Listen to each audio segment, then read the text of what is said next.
এই মুহূর্তে পাচ্ছি যে লকেট চট্টোপাধ্যায় তিনি এসছেন এবং এসে কিন্তু হাসপাতালে প্রবেশ করতে চাইছেন, কিন্তু এমার্জেন্সি গেট বন্ধ।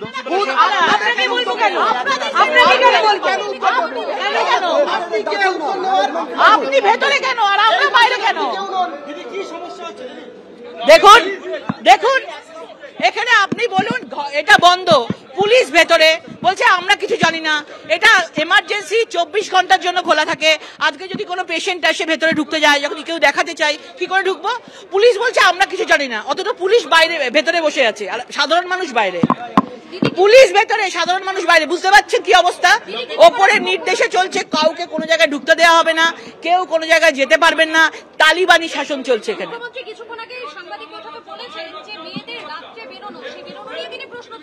ভেবে দেখুন, ভেবে দেখুন, অপারেশন সিঁদুর হয়েছে, ওই সোফিয়া কুরেশি, ভূমিকা সিং রাতের অন্ধকারে পাকিস্তানের সঙ্গে যুদ্ধ করে এসেছে। দেশ কি বলছে? আর পশ্চিমবাংলা কি বলছে? নাকি ফরেস্ট আছে, জন্তু জানোয়াররা নাকি খেয়ে নেবে মেয়েদের, সেই জন্য নাকি বাইরে থেকে বাইরে বেরোতে না করছেন। মানে ভেবে দেখুন, একজন মহিলা মুখ্যমন্ত্রী তিনি মানে কি ধরনের কথা বলছেন। আজকে হসপিটাল, প্রাইভেট হসপিটালের কথা বলছেন। এই রাজ্যের অভিভাবক একজন মহিলা মুখ্যমন্ত্রী, আর মহিলাকে বাঁচানোর জন্য উনি বলছেন মহিলাদের উপরই দোষ দিচ্ছেন। আজকে উনি না বলেন আমার কলকাতা, আমার বেঙ্গল সবাই থেকে সুরক্ষিত, সেই বেঙ্গলে উনি রাত্রিবেলা কেন মহিলারা বেরোবে না? তার মানে মুখ্যমন্ত্রী এতদিনে নিজে স্বীকার করেছেন যে মহিলাদের জন্য এই বেঙ্গল বেরোবার জন্য উপযুক্ত নয়। এবং যা এটা হয়েছে, আজকে যদি আরজি করের মতন জায়গার বিচার হতো তাহলে কিন্তু দুর্গাপুর সাহস পেত না। আজকে কসবা, দুর্গাপুর আরজি করের পর হয়েছে, কেননা লক্ষ লক্ষ মানুষ রাত জেগেছে। আপনারা ভাবুন, মেয়েরা রাত জেগেছে, আর উনি বলছেন মেয়েরা রাস্তায় বেরোবেন না, ভেতরে থাকবেন। এই যদি পশ্চিমবাংলার অবস্থা হয় তাহলে মানুষ কি করবে, মেয়েরা কি করবে? দেশ কোথায় এগিয়ে চলছে? পাকিস্তানের সঙ্গে যুদ্ধ করছে, মহিলারা এসে টিভিতে বক্তব্য দিচ্ছেন, আর সেখানে বাংলার এই অবস্থা। দেখতে পাচ্ছি যে কথা বলতে চাইছেন লকেট চট্টোপাধ্যায় এবং ডাকছেন, গেট বন্ধ রয়েছে এবং এই যে এমার্জেন্সি গেট, সেই গেট একেবারে বন্ধ। দেখুন হবেই, কারণ এইভাবে যদি মানে গণধর্ষণ এইরকম একটা জায়গায়, দুর্গাপুরের মতন একটা জায়গায়, শহরের মতন একটা জায়গায় যদি এরকম হয়, তাহলে মেয়েদের নিরাপত্তা কোথায়? মেয়েদের নিরাপত্তা কোথায়? আজকে ওড়িশা থেকে একটা মেয়ে এসছে, মান সম্মান রাখতে পারলো না। নিশ্চয়ই কারা বড় বড় কথা বলে, এসএসসি পরীক্ষা দিতে এসছে, বাইরে বাইরে থেকে এসছে, উত্তরপ্রদেশ, রাজস্থান থেকে এসছে, এই যে তাদের নমুনা, যারা এখানে পড়তে আসবেন তাদের গণধর্ষিত হতে হবে, তাকে মৃত্যুর মুখে ঠেলে দেওয়া হচ্ছে।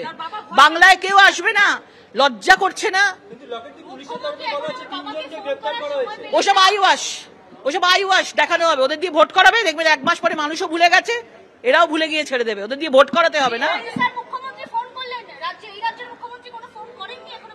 দেখুন লজ্জার কথা, মহিলা মুখ্যমন্ত্রী হয়ে বলছে মহিলারা বেরোবে না। পার্কস্ট্রিট কাণ্ডতে ছিল মহিলাটি খারাপ, চরিত্র হনন করেছেন, ছোটখাটো ঘটনা, পরিবার ঘটনা, নাইট শিফট করবেন না আরজি করার সময় বলছে, আর এখানে বলছেন মহিলারা বেরোবেনই না রাতে। মানে একজন যদি প্রেগনেন্ট মহিলা হয়, সে যদি আজকে সন্তান ধারণ করে থাকে, তার যদি সন্তান সম্ভব হয়, সে কি করবে? রাত্রিবেলা বেরোবে না?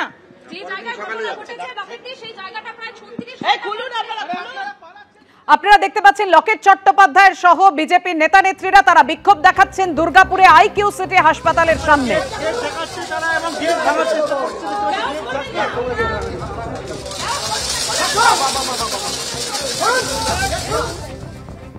আসানসোল দুর্গাপুর কমিশনারেটের অফিসের সামনে এই মুহূর্তে সরাসরি আপনাদের নিয়ে যাব। অভয় মঞ্চের প্রতিনিধি দল এই মুহূর্তে সেখানে পৌঁছেছে। ইন্দোল,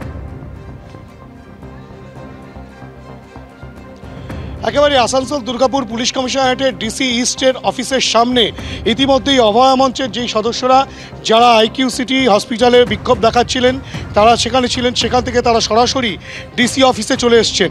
এবং তুমি জানো কিছুক্ষণ আগেই ডিসি অফিসে নির্যাতিতার বাবা তিনি কিন্তু এসেছেন, সঙ্গে বালেশ্বরের এডিএম রয়েছেন, বালেশ্বরের অ্যাডিশনাল এসপি তারাও রয়েছে। এই ঘটনায় গোটা বিষয়টি পুলিশ, এখানকার ডিসি ইস্ট গোটা বিষয়টি জানার জন্য তার পরিবারের সদস্যদেরকে বলেছিলেন এবং সেক্ষেত্রে সেই নির্যাতিতার বাবা এসেছেন এবং ইতিমধ্যে যে চিত্র দেখা যাচ্ছে যে অভয়া মঞ্চের তরফ থেকে যারা ইতিমধ্যেই আইকিউ সিটি হাসপাতাল তারা ঘুরে এসেছেন, তারা কিন্তু ডিসি অফিসে এসছেন।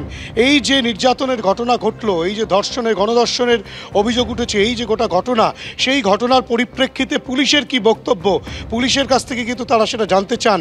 এবং ঘটনা একেবারে কলেজ ক্যাম্পাস থেকে মাত্র 1 কিলোমিটার দূরে যেভাবে ঘটে গিয়েছে, তারপরেই কিন্তু তারা যেটা বলছেন যে এই নির্যাতনের ঘটনা এই প্রথম নয় এবং প্রত্যেকেরই একটা বক্তব্য। আরজি করের ঘটনা দেখে প্রত্যেকে চাক্ষুষ করেছে, সেই ঘটনায় এখনও পর্যন্ত অনেকের বক্তব্য যে এই ঘটনা আরও বাকিরা অধরা রয়ে গিয়েছে, কসবার ঘটনা ঘটেছে, তারপরে আবার দুর্গাপুরে এই নির্যাতনের ঘটনা ঘটলো, এই গণধর্ষণের অভিযোগ উঠল।